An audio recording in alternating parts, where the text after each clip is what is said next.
탈무드에 보면 한 청년의 기도라는 이야기가 있습니다. 이렇게 시작됩니다. 내가 20대 나의 기도는 온 세상이 변화되는 것을 보는 일이었다. 하나님, 이 세상이 변화되는 일에 저를 써주십시오. 그러나 내가 30대가 되면서 변하지 않는 세상을 보고 나의 기도는 조금 바뀌었다. 하나님, 내가 살고 있는 우리나라, 우리 조국만이라도 변화시켜 주옵소서. 그 일에 부족하지만 저를 써주십시오. 내가 40대가 되면서 나의 기도는 좀 더 바뀌었다. 변하지 않는 내 조국 바라보면서 나의 기도는 하나님, 내 가정만이라도 좀 변화시켜 주십시오. 내 남편, 내 아내, 그리고 내 자녀들을 변화시켜 주십시오. 나 변하지 않는 우리 가정의 모습을 보면서 내 나이 50대에 도달하면서 나의 기도는 이렇게 바뀌어졌다. 하나님, 그냥 나라도 변화시켜 주십시오. 나라도 변화시켜 주십시오. 내가 변화될 수 있을까요? 나라는 존재가 정말 변화될 수 있을까요? 저도 적지 않은 인생을 살고 또 목회에서도 은퇴하고 또 사람들의 변화를 위해서 평생 목회를 하면서 제 마음에 들어오는 가장 심각한 의문이 있다면 사람이 정말 변화될 수 있나? 사람이 정말 변화될 수가 있나? 근데 제 결론은 이거예요. 변화될 수 없는 것이 변화될 것을 기대하면 그건 나만 스트레스 걸립니다. 변화될 수 없는 것이 있어요. 우리가 인간의 변화를 기대할 때 절대로 변화되지 않는 것이 저는 있다고 생각해요. 그건 뭐냐면 성격 변하지 않아요. 예수 믿어도 변하지 않아요. 기질 변하지 않아요. 성격과 기질은 변하지 않아요. 캐릭터라는 거 혹은 템퍼러먼트, 성격과 기질이라는 것은 하나님이 여러분과 저에게 주신 인생의 틀이라고 할 수 있어요. 프레임. 그것이 나의 나된 특성을 만드는 것이에요. 그건 변하면 안 되는 것이에요. 그런데 그게 변하기를 기대하면 안 돼요. 남편의 성격, 남편의 기질 바꾸려고 그러면 그건 마누라만 죽어나는 것입니다. 예. 성격과 기질은 변하지 않아요.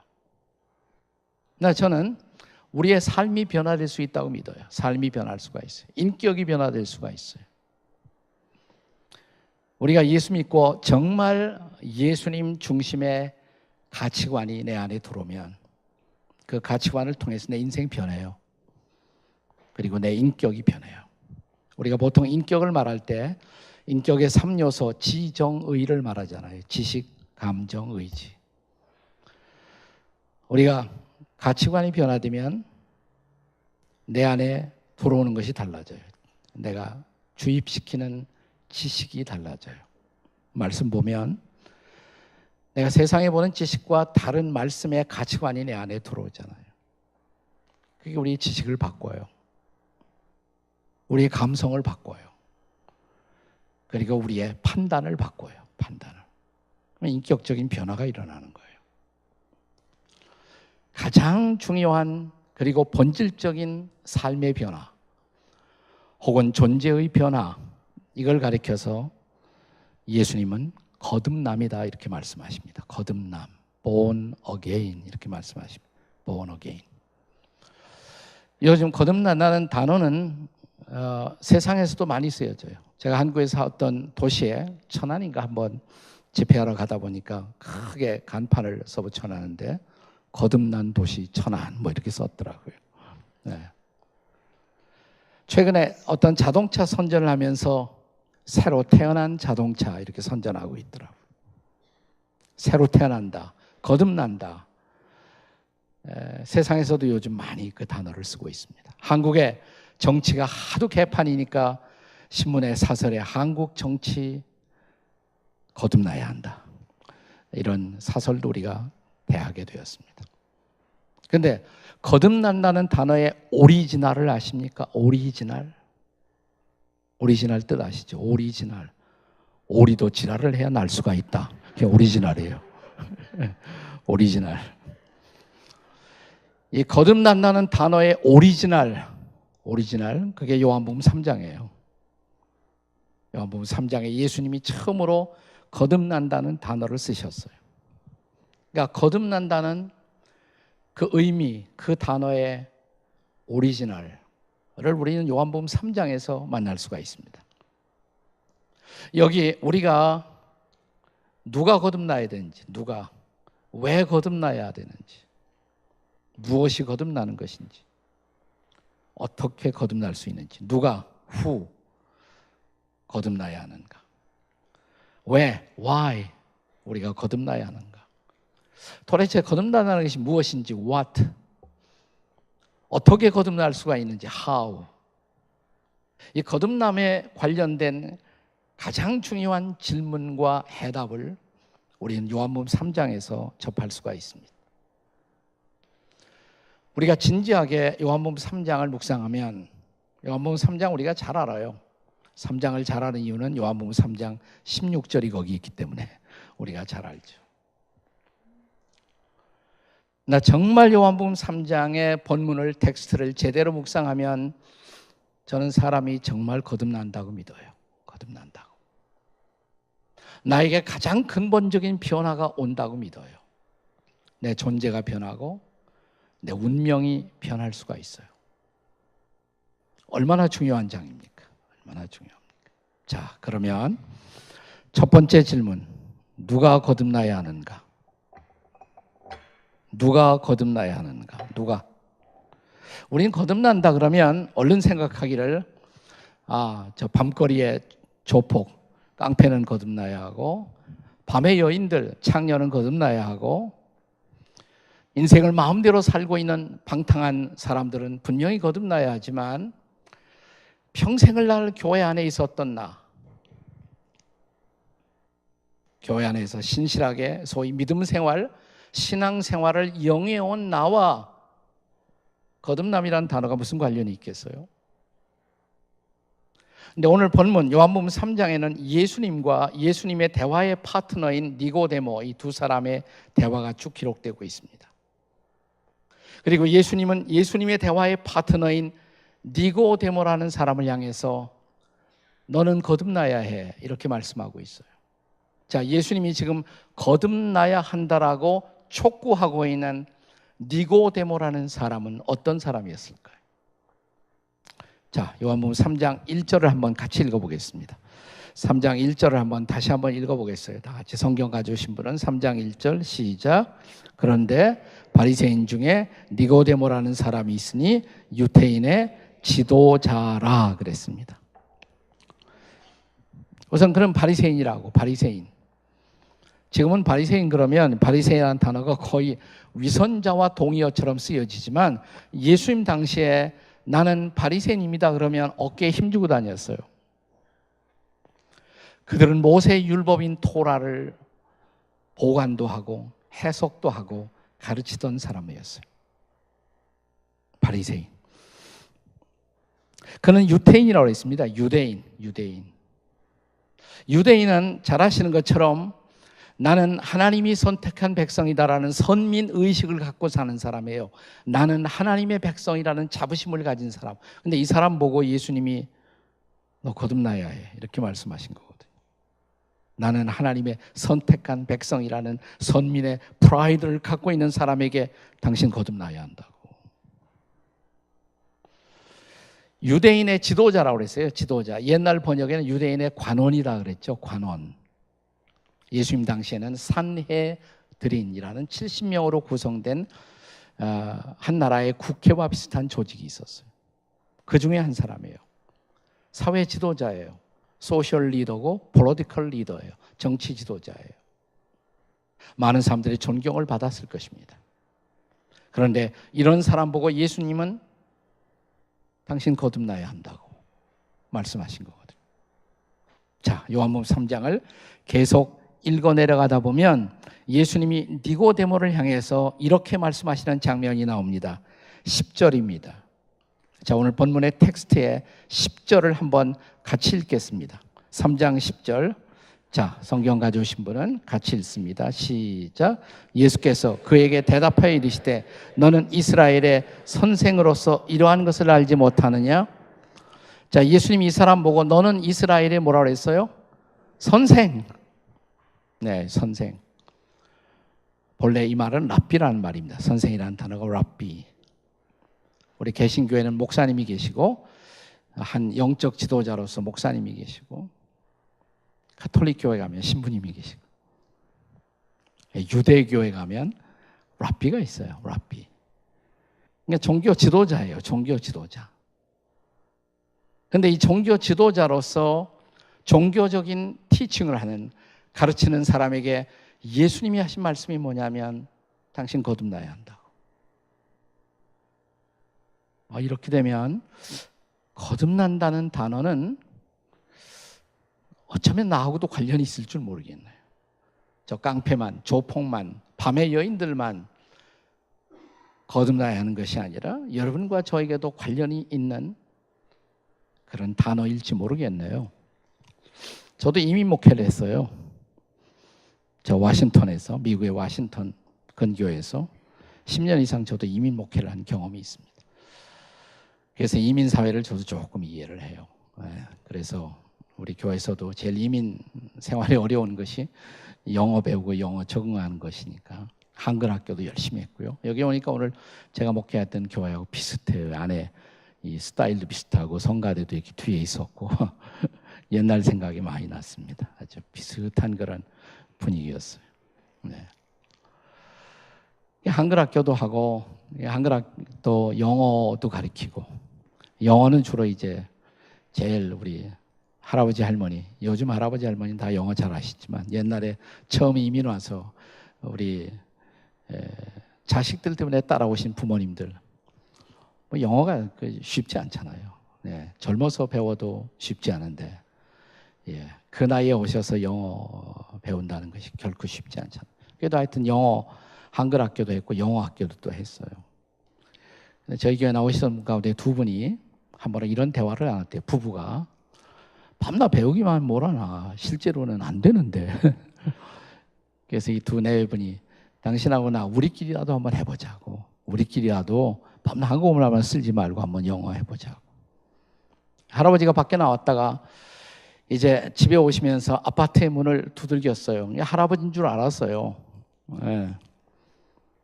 근데 할머니가 영어 연습하려고 할아버지인 줄 알고 그 다음에 녹화하는 소리 듣고 뭐라 그러냐면 후요 누구냐 이 말이죠. 후요 호남에서 오신 그런 노부부였는데 할아버지가 대답하기를 미랑께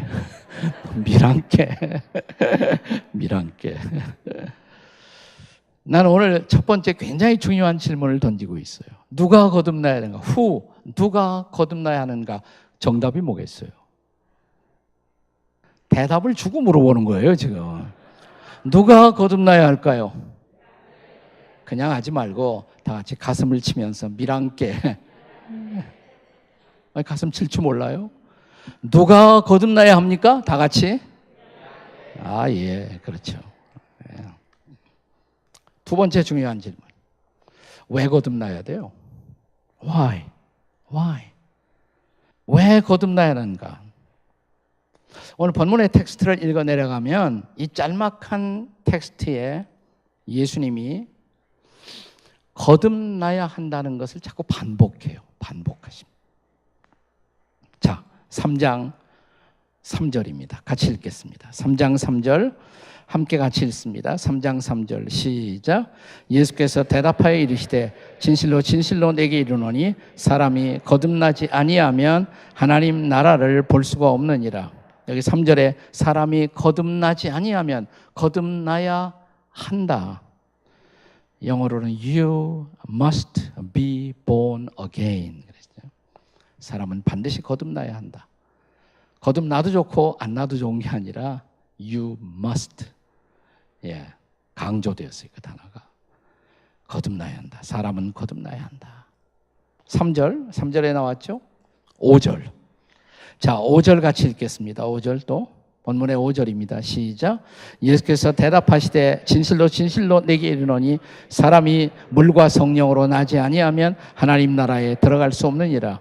여기 5절에도 물과 성령으로 나지 아니하면 또 나왔어요. 거듭나지 아니하면. 자, 물과 성령으로 거듭난다는 것이 뭘까? 그건 조금 후에 우리 생각하기로 하고요. 우선 여기서는 물과 성령으로 거듭나지 아니하면 하나님 나라에 들어갈 수 없다. 두 번째, 거듭나야 한다는 단어가 사용되었습니다. 7절입니다. 자, 본문의 7절. 텍스트의 7절 말씀을 또 읽겠습니다. 7절 다 같이 시작. 내가 네게 거듭나야 하겠다는 말을 놀랍게 여기지 말아라. 또 나왔잖아요. 거듭나야 하겠다. 이 짤막한 대화 속에서 예수님은 지금 3번씩 거듭나야 합니다라는 단어를 강조하고 계세요. 반복하고 강조하세요. 우리가 서로 대화할 때도 어떤 단어가 반복적으로 튀어나오면 그건 말하는 사람에게 강조의 의도가 있다라는 것을 알 수가 있잖아요. 거듭나야 합니다. 거듭나셔야 합니다. 반드시 거듭나셔야 합니다. 예수님이 그렇게 강조한 거 보니까 굉장히 중요한 거예요. 거듭나도 좋고 안 나도 좋은 것이 아니라 거듭나지 않으면 안 된다고 예수님이 그렇게 강조하셨어요. 그것도 반복적으로 거듭해서 계속해서 강조하셨습니다. 지나간 역사의 세기에 영국과 미국에서 활동했던 부흥 목사님 가운데 조지 윗필드라는 분이 계셨어요. 조지 윗필드. 네. 목사님마다 목사님 설교에 18번이 있어요. 근데 조지 윗필드의 18번 설교, 가장 좋아했던 설교가 당신은 거듭나셔야 합니다. 이 설교였어요. You must be born again. 그 설교를 듣고 은혜를 받은 청년이 있었어요. 은혜를 받고 너무 좋아갖고 나 이 목사님 따라다녔으면 좋겠다. 그래서 이 목사님의 volunteer secretary가 됐어요. 이 목사님이 설교하는 데마다, 집회하는 데마다 가방 들고 따라다녔어요. 처음엔 너무 좋았는데 조금의 세월이 지나다 보니까 이분이 어디 가나 똑같은 설교만 하는 거예요. 거듭나야 한다는 설교만 계속하니까 영어로 sick and tired. 네. 이제 지쳤어. 그 설교 똑같은 설교 듣는데 지쳤어요. 자, 그날도 이 조지 윗필드가 거듭나야 한다는 설교를 또 했네요. 내려오는데 인내가 한계에 달한 이 청년이 목사님을 붙들었습니다. 목사님, 그렇게 설교 레퍼토리가 없으십니까? 어쩌자고 거듭나야 한다 이 설교만 반복하십니까? 목사님, 그 설교 몇 번이나 한 줄 아십니까? 몇 번이나 했나? 제가 듣기에도 한 70번은 들은 것 같아요. 내가 그 설교 왜 반복하는지 모르나? 몰라요. 왜 반복하십니까? 유명한 대답이에요. 이 청년을 향해서. 왜냐하면 Because you must be born again. 네가 거듭나야 하기 때문이야. 네가 거듭나야 하기 때문이야. 우리가 설교만 듣는다고 해서 거듭나는 것은 아니에요. 그 말씀 앞에 얼마나 전인격적으로 진정성 있는 반응을 하느냐, 이것이 중요한 거죠.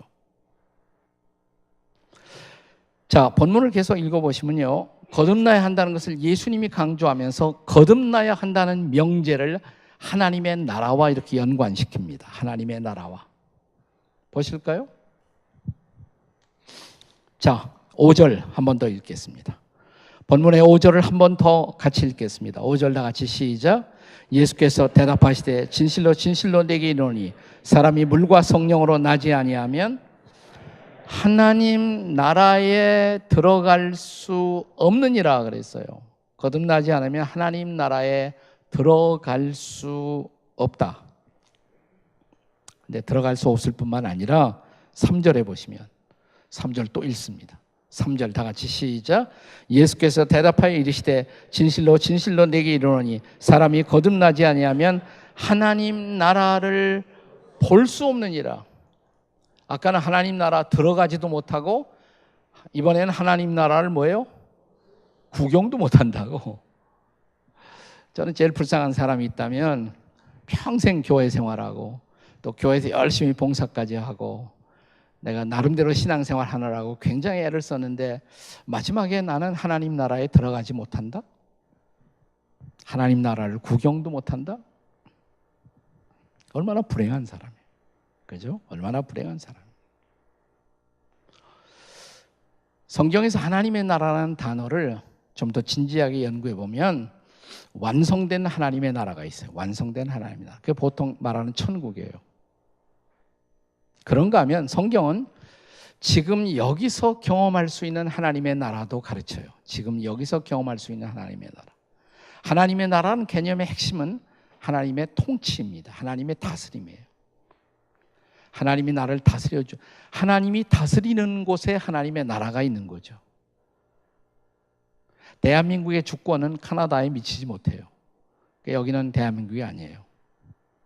대한민국 통치자의 주권은 대한민국이라는 영토 안에서만 가능해요. 하나님의 주권, 하나님의 다스림이 있는 곳에 하나님의 나라가 있는 곳에 하나님의 나라. 이게 무슨 얘기냐면 하나님이 정말 저와 여러분을 다스려 주시면 하나님의 나라를 경험해요. 경험하는 것을. 하나님이 나를 다스려 주시면 그 다스림이 어떤 것인가를 경험해요. 하나님의 나라가 어떤 나라일까요?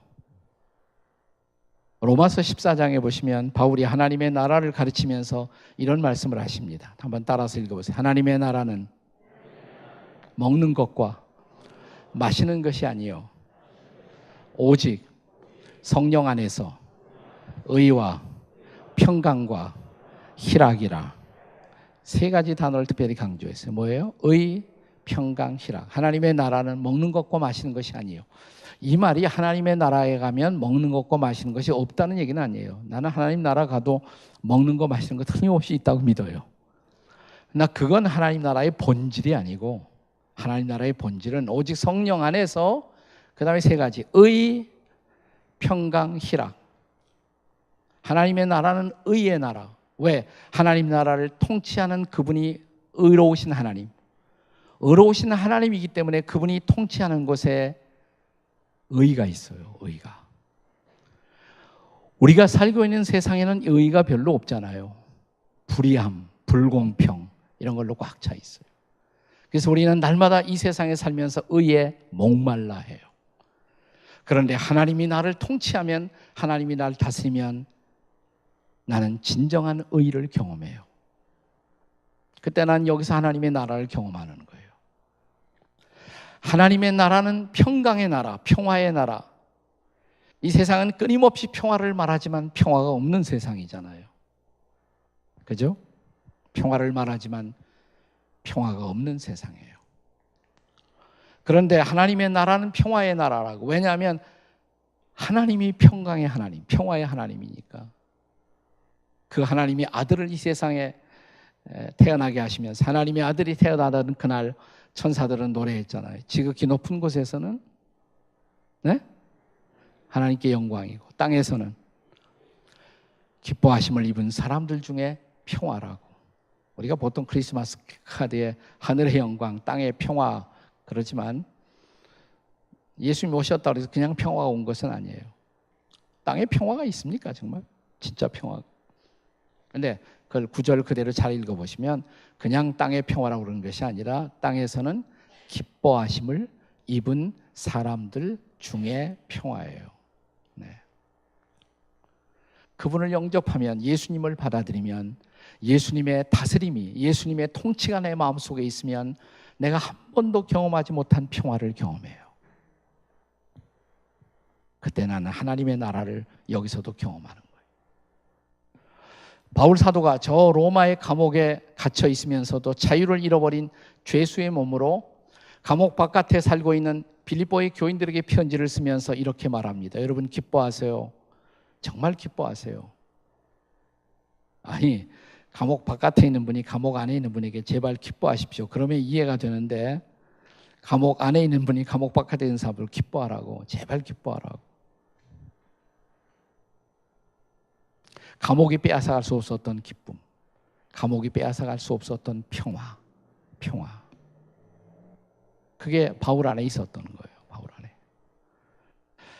그러니까 하나님의 나라를 본다, 구경한다는 말은, 경험한다는 말은 거듭나지 않으면, 거듭나지 않은 사람은 죽어서도 천국에 못 따라가고 이 세상에 사는 동안에도 하나님이 다스려 주시는 삶이 어떤 삶이라는 것을 경험하지 못한다.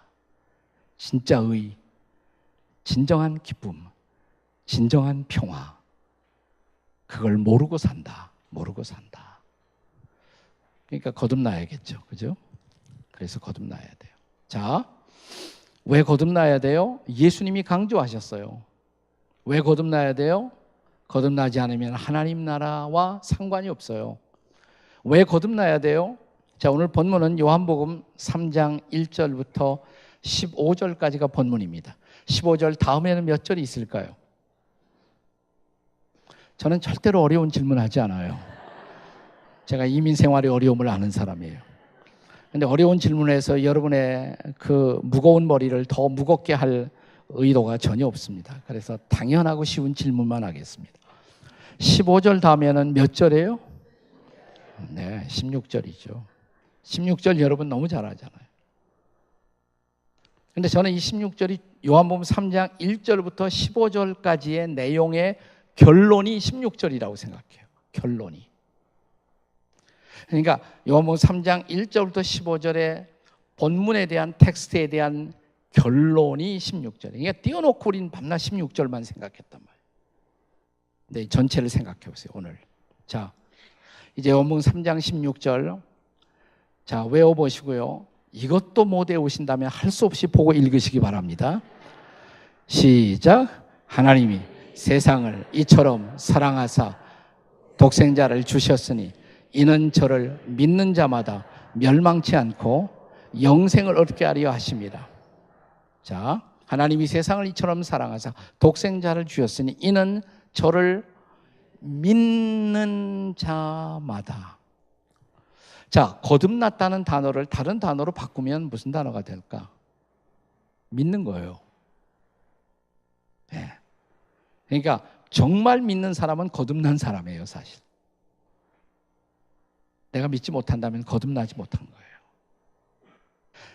정말 거듭난 사람은 믿는 사람이에요. 그렇다면 요한복음 3장 16절, 그를 믿는 자마다 어떻게 된다고 약속하셨어요? 멸망치 않고. 그러니까 믿지 않으면 어떻게 돼요? 멸망해요. 믿지 않으면 멸망해요. 다시 말할까요? 거듭나지 않으면 어떻게 되십니까? 멸망하십니다. 그러니까 거듭나도 좋고 안 나도 좋은 것이 아니에요. 거듭나지 않으시면 멸망해요. 멸망. 네. 더 쉽게 말할까요? 거듭나지 않으면 지옥 가세요. 교회 나와도 거듭나지 않으면. 자, 우리가 살고 있는 시대 이전에 정말 신앙을 제대로 갖고 잘 믿는 사람들이 있었던 빛나는 신앙의 승리의 시대, 보통 두 시대를 말해요. 정말 진짜 신앙인들이 한 시대를 끌고 가던 시대, 그리고 세상에 영향을 끼치던 시대. 초대교회 그랬어요. 초대교회. 굉장한 영향을 끼쳤어요. 그리스도인들의 숫자는 적었지만 1세기의 세상을 바꾸었잖아요. 그리고 청교도 시대, 퓨리탄 시대가 그랬어요. 청교도 시대. 그때도 진짜 신앙인들은 많은 핍박을 받았어요. 하지만 그들의 신앙은 정말 아름답게 빛나고 있었어요. 그런데 청교도 시대에 안 믿는 사람들을 만나서 청교도 크리스찬들이 전도를 할 때 이런 전도를 했대요. 지금 우리에게는 얼른 들어오지 않은 개념이지만 중요한 개념이에요. 자, 청교도 시대 사람들이 안 믿는 사람 만나서 전도할 때 한 말, 저를 따라서 한번 해보세요. 한번 따라서. 사람이 한 번 태어나면 두 번 죽고요.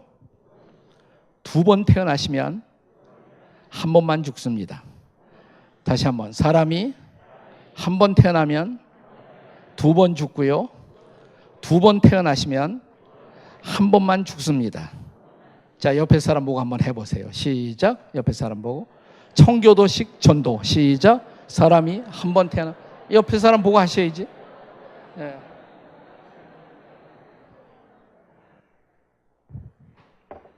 자, 무슨 소리인지 모르지만 하여튼 따라서 하셨습니다.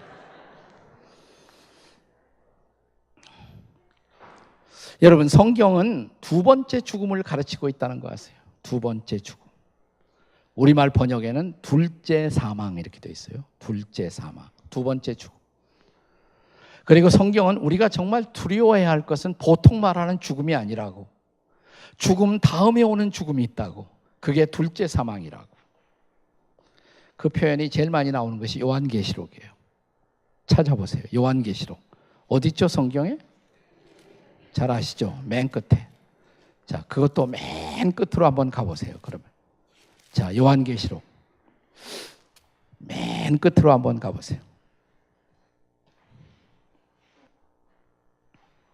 21장. 요한계시록 21장. 네, 22장이 마지막 장인데 마지막 장 직전장 21장. 자, 요한계시록 21장 8절입니다. 21장 8절을 저를 따라서 한번 읽으세요. 그러나 두려워하는 자들과 믿지 않는 자들과 흉악한 자들과 살인자들과 음행하는 자들과 점술가들과 우상 숭배자들과 거짓말하는 모든 자들은 불과 유황으로 타는 못에 던져지리니 이것이 둘째 사망이니라. 무슨 단어가 나왔어요? 둘째 사망. 둘째 사망. 이 둘째 사망이 뭐예요?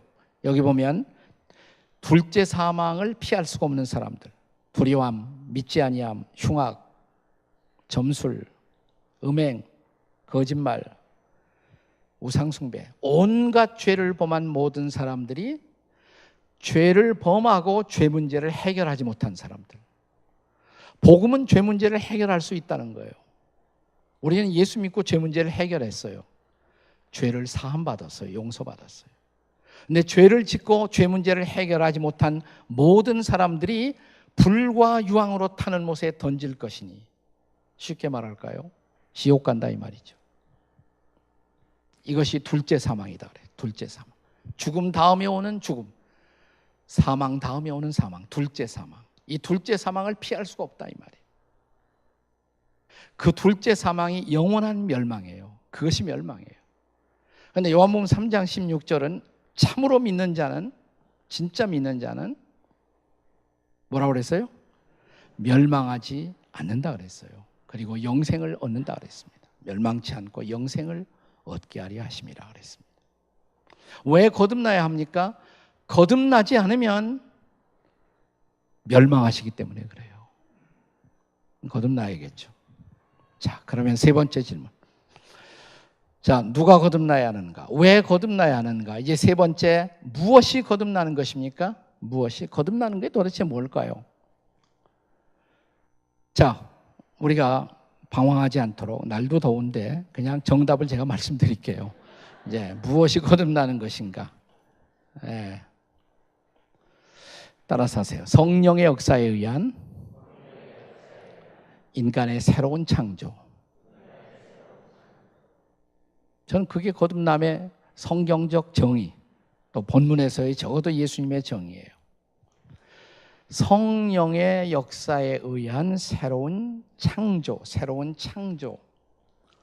오늘 요한복음 3장에도 예수님이 거듭난다는 것을 설명하시면서 계속해서 성령을 함께 강조하십니다. 물과 성령으로 나지 아니하면, 물과 성령으로 나지 아니하면. 물과 성령에 대해서 여러 가지 설명이 많이 있어요. 하나는 물 세례, 또 하나는 성령 세례를 의미한다. 나는 그보다 더 자연스러운 해석은 우리가 인간으로 태어날 때 어머니의 양수에서 태어나요. 그래서 유태인들은 옛날부터 그것을 어머니의 물에서 태어난다는 말을 했어요. 자연적 출생, natural birth. 인간에게 자연적 출생이 있었다면 이제 그 다음에 성령에 의한 출생이 또 있어야 된다. Natural birth is not enough. 자연적 출생만으로 족하지 않다. 이제 영적인 탄생 있어야 한단 말이에요. 그것이 성령에 의한 탄생이에요. 성령에 의한 탄생. 그래서 8절에도 바람이 임의로 불며 내가 그 소리를 들어서 어디로 나서 어디로 가는지 알지 못하나니 성령의 성령으로 난 사람은 이렇다. 성령에 의해서 거듭나는 거예요. 성령에 의해서 태어나는 거예요. 근데 성령에 의해서 새로운 존재가 되는 거예요. 새로운 피조물이 되는 거예요. 우리가 잘 아는, 지금 요한복음을 우리가 함께 묵상하고 있지만 고린도 후서 5장 17절에 보시면 우리가 잘 아는 말씀이죠. 고린도 후서 5장 17절. 자, 따라서 읽으세요. 그런즉 누구든지 그리스도 안에 있으면, 그 다음에 뭐라고 그랬어요? 네, 새로운 피조물이라. 이전 것은 지나갔으니 보라 새 것이 되었도다. 누구든지 그리스도 안에 있으면 새로운 피조물, 영어로는 new creation이에요. new creation. 새로운 창조물이다 이 말이에요. 누구든지 그리스도 안에 있으면 새로운 창조물이다. 이전 것은 지나가고 전혀 새로운 존재로 창조된 존재이다. 여기서 저는 창조란 단어를 강조하고 싶어요. 창조. 거듭남에 대한 많은 오해는, 거듭나는 것을 우리는 그냥 옛날 우리보다 조금 나아지는 정도의 수선, 개선, 발전, 개혁, 그 정도 수준에서 우리가 거듭난다는 단어를 자주 오해하고 있어요. 오해. 그러니까 교회 나오기 전에 형편없이 살던 사람이 교회 나오고 나더니 그 사람이 조금 꽤 많이 나아졌어. 근데 그게 성경이 말하는 거듭남이 아니다 이 말이에요. 조금 발전한 정도가 아니에요. 수선한 정도가 아니에요. 보다 나은 인간이 아니에요. better person이 된 게 아니에요. better person이 아니라 성경이 말하는 새 사람은 new person이에요. better person이 아니라 new person, new being, 새로운 존재예요. 새로운 존재. 그걸 아주 기가 막히게 한 분이 잘 설명하는 것을 들은 일이 있어요. 저는 미국의 워싱턴에서 제가 이민 목회를 했다고 말씀을 드렸습니다. 제가 워싱턴에서 이민 목회를 하고 있을 때, 그때 그 워싱턴을 대표하는 미식 축구팀 레스킨스라는 팀이 무지무지하게 잘했어요. 한 3번 이상 챔피언이 됐어요. 근데 제가 한국에 간 다음에 아주 못하더라고요. 난 그래서 레스킨의 추락은 나의 귀국과 매우 밀접한 관련이 있다. 이렇게 혼자서 이제 생각을 했어요. 근데 그 당시 레스킨스를 지도했던 사람이 전설적인 크리스찬 코치였던 조 깁스라는 분이었어요. 조 깁스. 여러분 이름을 기억하는 분이 계실 거예요. 미식 축구를 좋아하는 분들은 조 깁스.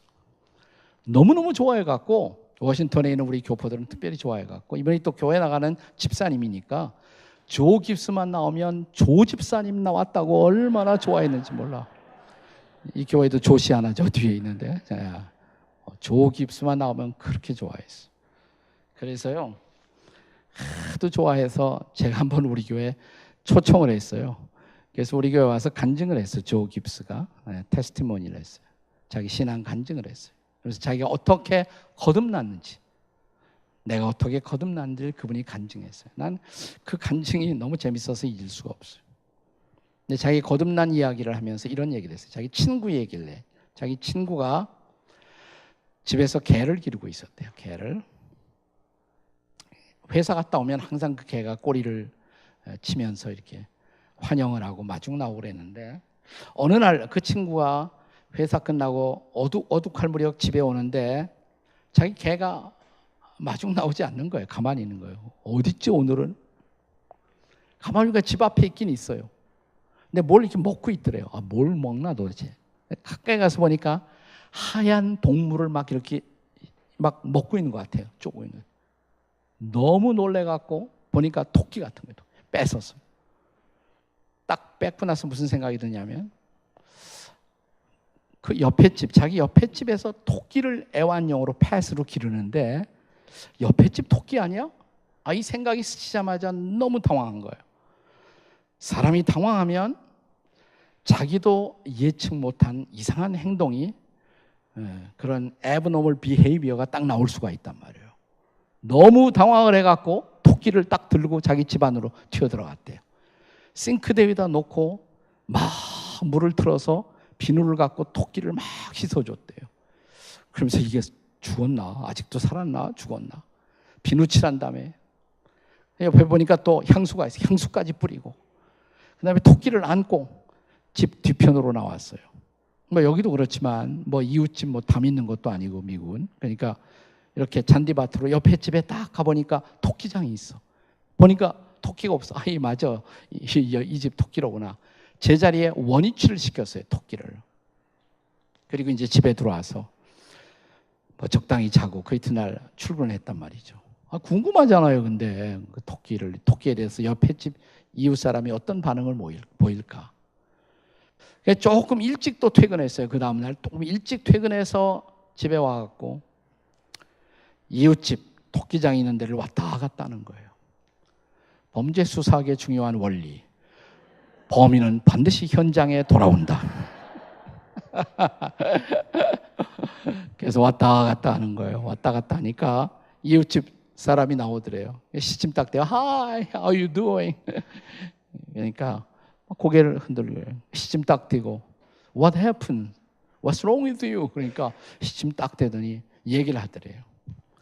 자기 토끼 기르는 거 알지 않느냐고. 알지. 근데 자기 집 토끼가 며칠 전에 사실 죽었는데 자기가 너무 바빠갖고 세미트리의 그 묘지에 가서 묻어줄 시간이 없어갖고 임시로 뒤에다가 파묻어 놨는데 그걸 어떤 놈이 파헤쳐갖고 목욕까지 시키고 비누칠하고 향수까지 뿌려갖고 제자리에 갖다 놨다.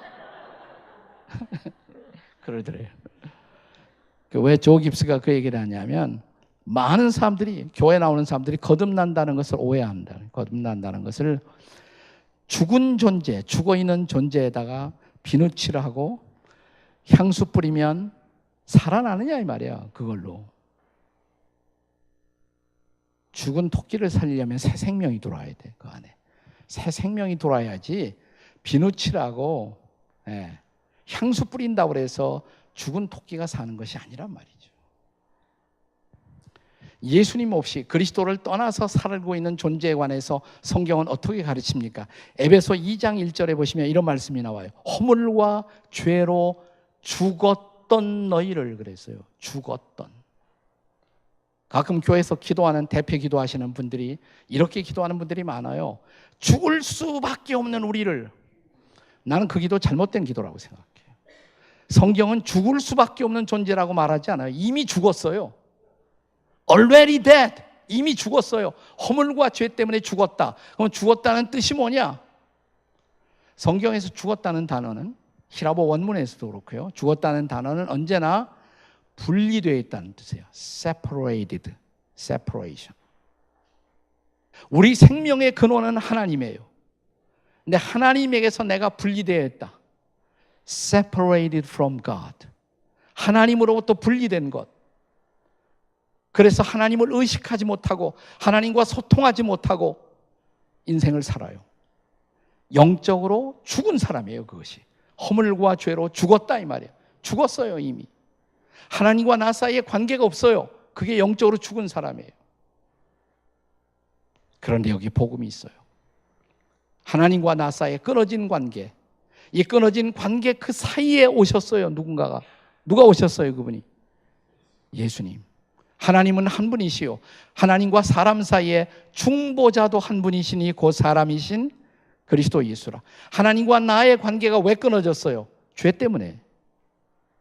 죄가 하나님과 나의 관계를 단절시켰어요. 그런데 하나님과 나 사이에 누가 오셨어요?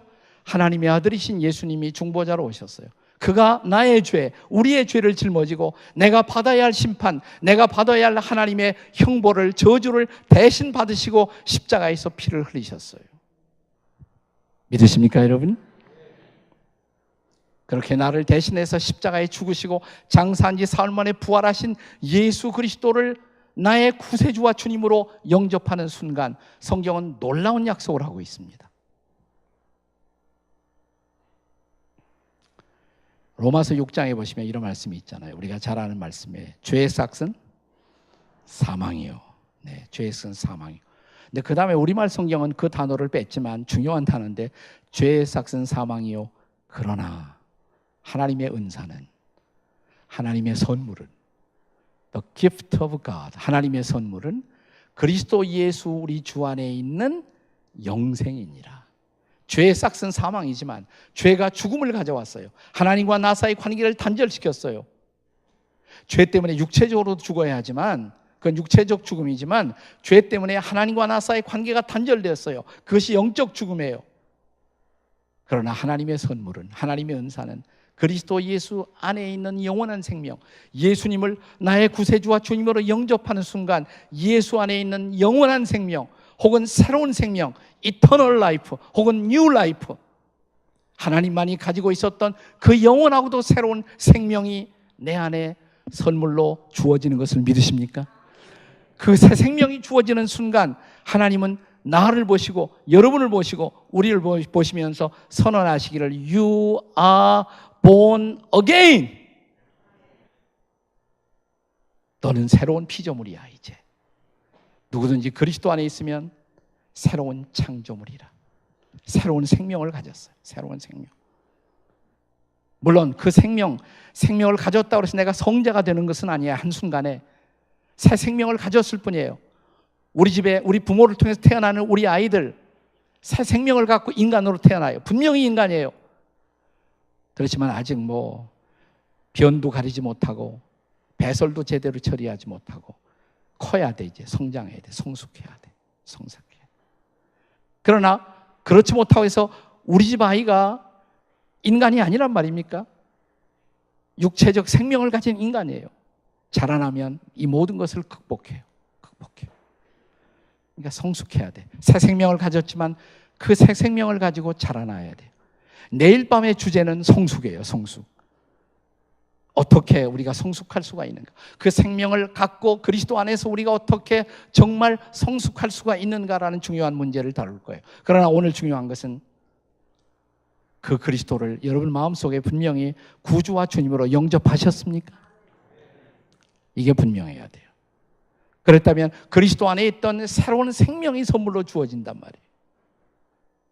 그것을 보시고 그 새로운 생명은 이제 하나님의 자녀된 생명이에요.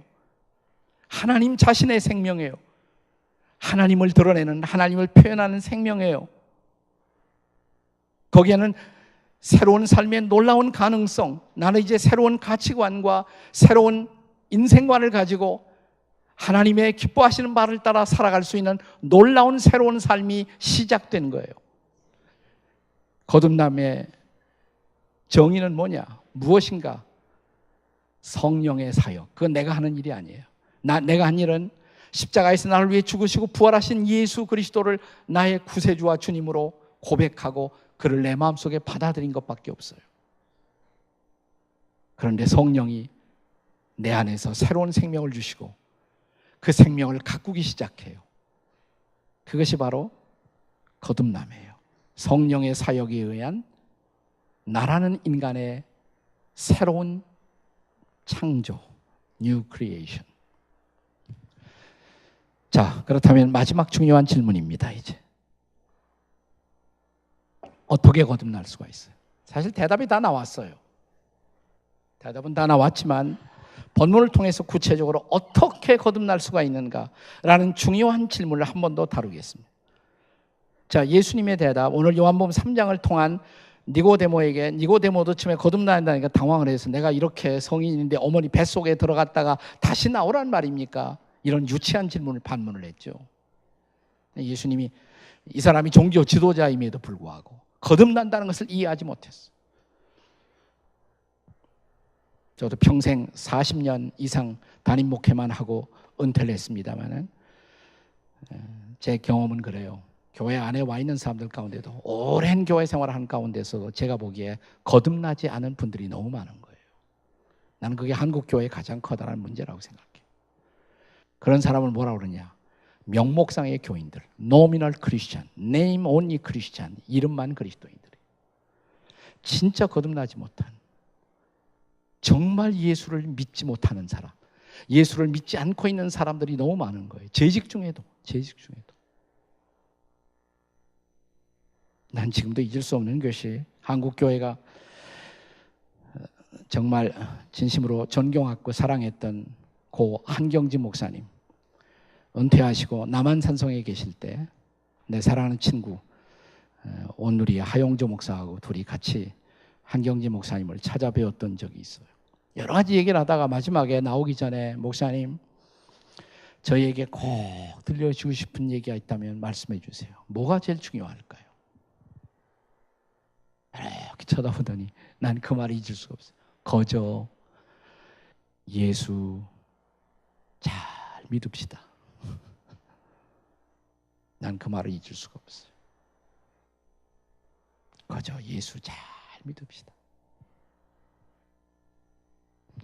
어떻게 거듭날 수 있어요? 어떻게 거듭날 수 있어요? 그 정답을 마지막 두 구절에서 말씀하세요. 예수님 마지막 두 구절 14절 15절이 어떻게 거듭날 수 있는가라는 질문에 대한 예수님의 정답이에요. 설명이에요. 설명. 모세가 광야에서 뱀을 든 것 같이 인자도 들려야 하리니 이는 그를 믿는 자마다 영생을 얻게 하려 하심이라. 이 말씀 속에 어떻게 거듭나야 하나? 라는 질문에 대한 대답이 들어있어요. 모세가 광야에서 뱀을 든 것 같이. 이게 유대인들은 그 역사적 배경을 통해 쉽게 이해하지만 우리는 얼른 쉽게 이해가 안 될 수가 있어요. 생각나십니까? 모세가 광야에서 뱀을 들던 사건. 자, 이스라엘 백성들이 하나님의 놀라운 기적과 인도를 통해서 에집트 땅에서 자유를 얻고 광야로 나와 이제 가나안 땅, 약속의 땅을 향해서 나아갈 때 이제 그들은 약속의 땅을 향해서 가니까 날마다 찬양하고 날마다 감사하면서 광야길을 걸었죠. 그렇습니까? 그렇지 않았습니까? 그렇지 않았어요. 이상하게. 그 가나안을 향해 젖과 꿀이 흐르는 약속의 땅을 향해 가면서도 광야 생활은 날마다 불평해요. 날마다 원망이고 참 이상하죠. 그런데 그게 우리의 모습이란 말이죠. 우선 광야에 딱 들어갔더니 먹을 게 없어요. 먹을 게 없어요. 여기서 우리를 죽일 작정이냐고 도대체. 그러니까 하나님께서 뭘 주셨어요? 만나를 주셨어요. 만나. 하늘에서 막 양식이 떨어져. 하얀 색깔이라고 해서 하얀 색깔. 아마 눈송이처럼 떨어졌을 거예요. 야, 나는 그거 한번 내가 실제로 한번 봤으면 죽어도 아니 없겠어요. 그 하늘에서 떨어지는 희한한 만나를 보면서 이스라엘 백성들은 다 같이 만푸 영어로 만나, 맨나. 그게 뭐냐면 저게 도대체 뭐냐? 저게 도대체 뭐냐? What is it? 그러다 그 이름을 저게 뭐냐로 결정했어요. 만나의 뜻이 저게 뭐냐예요. 만나의 뜻이 저게 뭐냐? 이 희한한 음식. 내 음식을 처음에 먹고 출애굽기에 보면 꿀송이처럼 달았다 그랬어요. Taste like honey. 꿀송이처럼 달았다.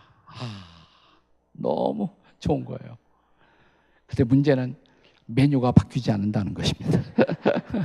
그 이틀날도 만나, 그 다음 날도 만나, 또 만나. 그러니까 그 다음에 가서 꿀송이 같은 이 만나가 그 다음에는 기름 섞은 과자와 같았다 그랬어요. 기름 섞은 과자. 좀 덜했어요, 맛이. 그러다가 드디어 어느 날은 이스라엘 백성들이 일제히 이렇게 말합니다. 우리가 이제는 지긋지긋합니다. 저 박한 식물을 싫어합니다 그랬어요. 하나님이 주신 선물이잖아요. 그거 없이는 살 수가 없잖아요. 근데 그 기맥힌 선물을, 이 박한 식물을 싫어한다고. 전 처음에 제 아내하고 결혼했을 때 정말 감사했어요. 나는 이 세상에 나 같은 남자에게 시집올 여자가 있겠는가 이렇게 생각을 했어요. 그 사정 들어보면 알 거예요. 저는요 동생이 6명이에요. 제가 장남이에요. 네. 근데 우리 아버지가 사업하다가 잘 안 돼갖고 빚지고 도망가셨어요.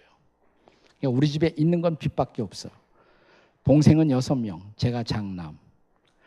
거기다가 얼마나 제가 못 먹었는지 영양실조로 도사 시절에, 도사 그런 게 이상하게 생각, 도사는 전도사의 준말이에요. 전도사 시절에 가끔 강당에 설교하면 전도사 시절에 좀 픽픽 쓰러졌어요. 영양실조로. 자, 그런 집에 여러분이 자매라면 시집 올 사람이 있겠습니까? 있을 것 같아요? 없을 것 같아요? 근데 정신 나간 여자 하나가 오더라고 그래도. 이거 얼마나 감사해요. 그래서 야 정말 나 같은 사람에게도 시집 오는 여자가 있구나. 신기하단 말이죠. 여보, 당신이 내 아내가 줘서 감사해. 감사해. 네.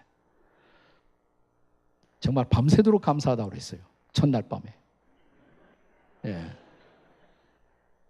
꿈인지 생신지 만져보고 정말 내 옆에 여자라는 존재가 이렇게 있을 수가 있다는 사실이 얼마나 감사한지. 요즘은 봐도 그래. 그냥 봐도 그래. 솔직히 말해서. 예. 네. 제가 이게 밴쿠버 온다고 그러는데 요즘은 집 밖에서 문 밖에도 나오지 않아. 잘 갔다 와. 그냥 잘 갔다 와. 그러고 말이죠. 사람이 이렇게 변하잖아요. 사람이 변해. 간사하잖아요. 이 박한 식물을 싫어하노라 그랬어요. 근데 성경에 보면 그때처럼 하나님이 진노하신 적이 없어요. 제일 화를 내셨어요.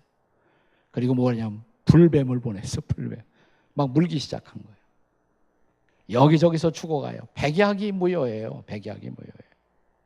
그러니까 할 수 없이 모세에게 와서 우리 좀 살려달라고.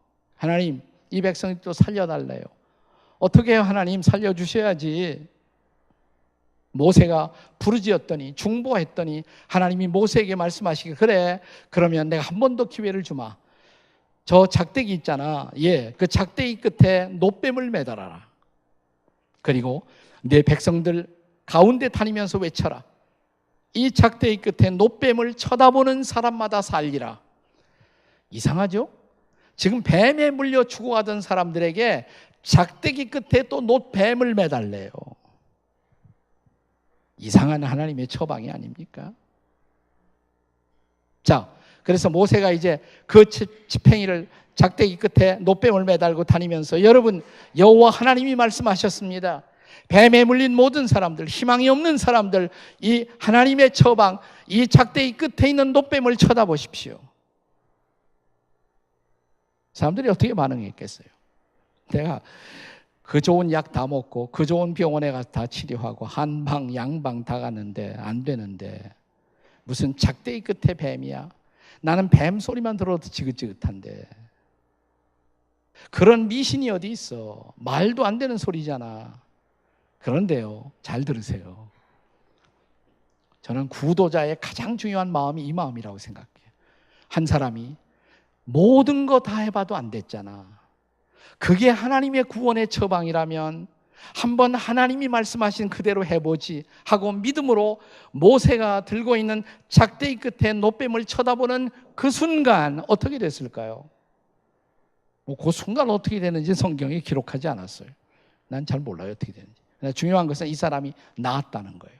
죽지 않았다는 것이에요. 병에서 나았어요. 그럼 이 사람이 잠잠할 수가 있겠습니까? 돌아다니면 나 보라고, 나 살았다고, 나 새 생명 얻었다고, 나 새 생명 얻었다고, 나 좀 보라고. 지금 그 얘기하고 있는 거예요. 그 얘기. 모세가 광야에서 뱀을 든 것 같이 그 다음에 인자도 들려야 하리니. 인자는 누구예요? 예수님의 별명이죠. 인자는 사람의 아들, 하나님의 아들인데 사람의 아들로 이 땅에 오신 그분. 인자도 들려야 하리니. 어디에 들려요? 십자가에. 잘 들어보세요. 뱀에 물린 이스라엘 백성들을 살리기 위해서 작대기 끝에 놋뱀을 매다시던 하나님이 이제 죄로 말미암아 하나님의 죽음과 진노를 피할 수 없는 우리를 위해서 하나님의 아들이신 예수님을 보내시고 그가 우리의 죄를 짊어지고 그가 죄인이 되어 십자가에 죄인된 예수님을 매달아 놓고 말씀하시기를 그 예수 그리스도를 바라보라고. 그러면 산다고. 잘 들어보세요. 뱀에 물려 죽어가던 이스라엘 백성들을 위해서 작대기 끝에 놋뱀을 매다시던 하나님이 이번에 죄로 하나님의 심판을 피할 수가 없었던 우리를 이 죄 문제에서 해결하기 위해서 하나님의 아들 예수를 보내시고 그가 우리의 죄를 짊어지고 죄인이 되어 십자가에 매달아 놓으시고 그 예수를 바라보는 사람마다 새 생명을 얻는다. 그게 복음이에요. 이게 복음이에요. 기독교의 펀더멘털 가스프예요. 가장 중요한 복음이에요. 다시 들어보세요. 모세가 광야에서 뱀을 든 것 같이 인자도 들려야 하리니. 인자도 들려야 하리니. 자, 그 다음 15절에요. 이는 그를, 누구예요? 이 십자가에 들리신, 십자가에 우리를 위해 죽으시고 부활하신 그리스도를 믿는 자마다 뭐예요? 영생을 얻게 하려 하심이라. 15절 다음에 몇 절이라고 했어요? 16절. 여러분, 모세 당시에 이스라엘 백성들은 물론 요한복음 3장 16절을 몰랐겠죠. 그들이 알았더라면 틀림없이 모세 시대의 이스라엘 백성들은 요한복음 3장 16절을 이렇게 말했을 거예요. 하나님이 뱀에 물려 죽어가는 우리를 이처럼 사랑하사 작대기 끝에 놋뱀을 주셨으니 그 놋뱀을 믿음으로 바라보는 사람마다 새로운 생명을 얻고 새로운 인생을 살리라. 믿으십니까, 여러분? 그게 바로 요한복음 3장 16절이에요. 그것이 바로 내가 나를 살릴 수가 없었어. 내 어떤 방법도, 마치 그 뱀에 물린 사람들이 어떤 방법으로도 스스로를 구원할 수가 없었어요. 하나님이 모세를 통해서 구원의 방편을 주셨어요. 뱀에 물린 그들을 위해서 작대기 끝에 놋뱀을 매달으셨어요. 죄로 하나님의 심판을 피할 수 없는 우리를 위해서 하나님의 아들이신 그리스도 우리의 죄를 짊어지고 십자가에 달리셨어요. 그 예수 그리스도를 믿음으로 바라보고 그리스도를 받아들이는 사람마다 멸망치 않고 뭐예요? 영생을 얻게 하려 하십니다. 이게 복음이에요. 이것이 복음이에요. 저희 집안은 예수 믿는 사람 아무도 없어요. 저는 이제 대학교 다닐 때 혹시 영어 배우면 내가 인생의 길이 열리지 않을까라는 생각 때문에 선교사님들 따라다니다가 예수를 믿게 되었어요. 근데 워낙 신앙의 배경이 없으니까 처음에 교회 나가서 이렇게 성경 공부도 하면서도 잘 이해가 안 되는 거예요. 잘 이해가 안 돼. 정말 이해가 안 됐어요. 근데 어느 날 그때 제가 교회 나가기 시작한 지 한 1년 반쯤 되었나. 1965년 9월이었어요. 갈라디아서를 공부하고 있었어요. 근데 갈라디아서 2장 마지막 절을 읽고 함께 토론하고 있었어요. 영어 바이블 클래스였는데요. 갈라디아서 2장 마지막 구절에 이런 말씀이 있어요. 바울이 말하기를 내가 하나님의 은혜를 패하지 아니하노니 만일 사람이 의롭게 되는 것이 율법으로 말미암았으면 그리스도께서는 헛되이 죽으셨느니라. 그 당시 저에게는 도무지 이해가 안 되는 말씀이에요. 이해가 잘 안 되더라고요. 바울이 말하길 내가 하나님의 은혜를 패하지 아니하노니 만약 사람이 의롭게 되는 것이 율법으로 가능하다면 율법이 뭐예요? 하라 하지 말아라. 하나님이 하라는 거 하고 하지 말라는 거 안 하고 그걸 지켜서 의롭다함을 받을 수가 있었다면 예수님은 헛되이 죽으신 것이다. 처음 교회 나오니까 저는 기독교도 그냥 도덕하고 별로 다를 게 없다고 생각했어요. 그냥 교회 나가서 착한 사람 되고 착한 일 하면 되는 거지 뭐. 기독교와 도덕이 별 차이가 없다고 생각했어요. 근데 그 구절이 너무 이상한 거예요. 계속 읽어봤어요. 이게 도대체 무슨 뜻이야? 내가 율법을 지켜 의롭다함을 얻을 수가 있었다면 그리스도는 예수는 헛되이 죽으신 거라고? 이게 도대체 뭐야? 근데 가만히 그 구절을 생각하는 순간 갑자기 벼락치듯 제 인생에 가장 중요한 깨달음이 찾아왔어요. 율법이라는 게 하라 하지 말라 그거잖아요. 우리는 하나님이 하라는 거 하려고 애쓰고 하지 말라는 거 안 하려고 애를 써요. 근데 문제는 율법을 지킬 수가 있느냐 이 말이에요. 다. 우리 율법을 지킬 수 없는 것이 아니라 이미 율법을 우리는 다 깨트렸다 이 말이에요. 하나님이 하라는 거 하지 못했어요. 하지 말라는 걸 했어요. 예수님은 여인을 향해서 음욕을 품으면 이미 간음했다고. 나는 간음자라고. 간음하지 말아야 할 사람이 아니라 이미 간음했더라고요. 형제를 향해서 미움을 품어도 이미 살인했다고. 나는 살인을 하지 말아야 하는 존재가 아니라 이미 살인을 했더라고요.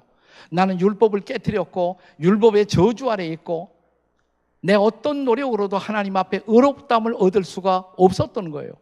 그런데 내가 최선의 노력을 다해도 어떤 방법으로도 하나님 앞에 의롭다함을 얻을 수가 없었던 그런 나를 위해서 하나님이 어느 날 구원자이신 예수 그리스도를 보내셨다 이 말이에요.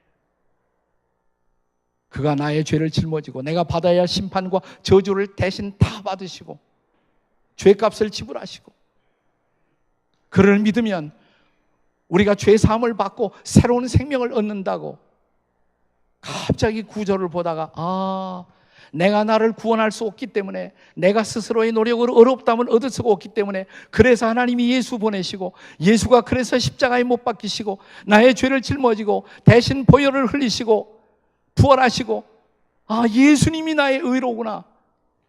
교회 나온 지 1년 반 만에 갑자기 십자가가 내 눈앞에 보이는 거예요. 성경 공부하다 말고 가슴이 막 뜨거워져요. 막 그냥. 나는 존 웨슬레가 마음이 뜨거워졌다는 말씀을 이해해요. 제가 그랬으니까. 1965년 9월 화요일 날이었는데, 화요일 오후였어요. 성경 공부하다 말고 튀어나왔어요. 조금씩 찬바람이 이렇게 불고 있었어요. 지금처럼. 9월 마지막이니까 이때네 바로. 나가보니까 막 바람이 나뭇잎에 흔들리고 있었는데 나를 향해 춤추는 것 같더라고요. 막. 한 번도 보지 못한 하늘이에요. 한 번도 보지 못한 세상이에요. 막 세상이 새로워져요. 제가 그때 교회, 그때 그 성경 공부에 나가면서 유일하게 배워서 알고 있던 오직 하나의 찬송, 그 찬송이 갑자기 튀어나와요. 전 참 찬양 못하고 노래 못하는데 밖에 나와서 혼자서 막 그 노래가 나오는 거예요. 나 같은 죄인 살리신 주은혜 놀라와 잃었던 생명 찾았고 광명을 얻던. 버스 타고 저희 집에 막 갔어요. 갑자기 제 바로 아래 동생이 생각났어요. 집에 가서 동영아 그러니까 왜 그래요? 형아 말이야, 진짜 예수 믿는다. 오늘 정말 예수님 만났다. 제가 거듭난 날이에요. 제가 거듭난 날이에요. 그날 제가 성자가 된 것은 아니에요. 그날부터 제가 분명히 변했어요. 저는 새로운 삶을 살기 시작했어요. 내가 거듭난 것입니다. I am born again.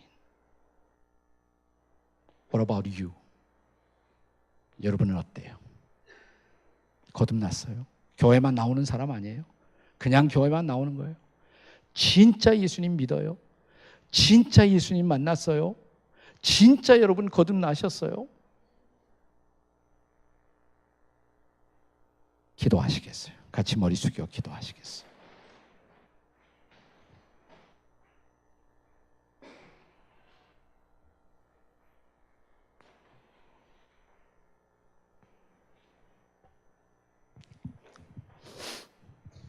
여러분의 오른손을 가슴에 한번 얹어보세요. 오른손.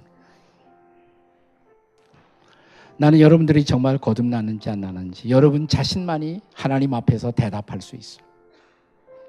행여나 혹시나 교회만 나왔지 나는 정말 예수님을 만난 경험이 없다.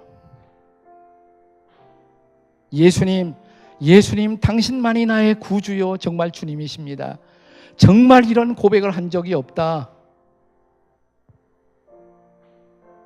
오늘 저녁 그분을 만나보세요. 오늘 저녁 여러분에게 필요한 것은 바로 그분이에요. 교회 직분이 필요한 것이 아니에요. 직분 갖고도 나는 여전히 예수님 모르고 나는 여전히 하나님과 상관없이 인생을 살 수가 있어요.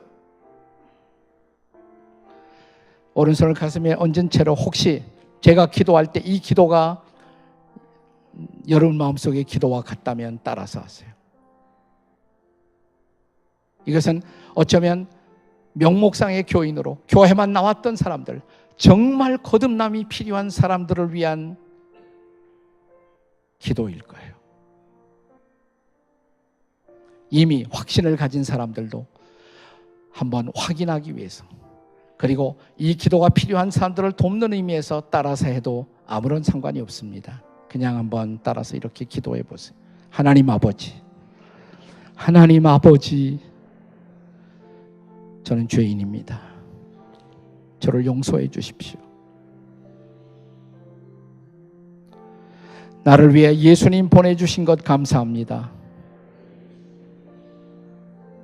예수님, 제 마음의 문을 엽니다. 제 마음 속에 오십시오.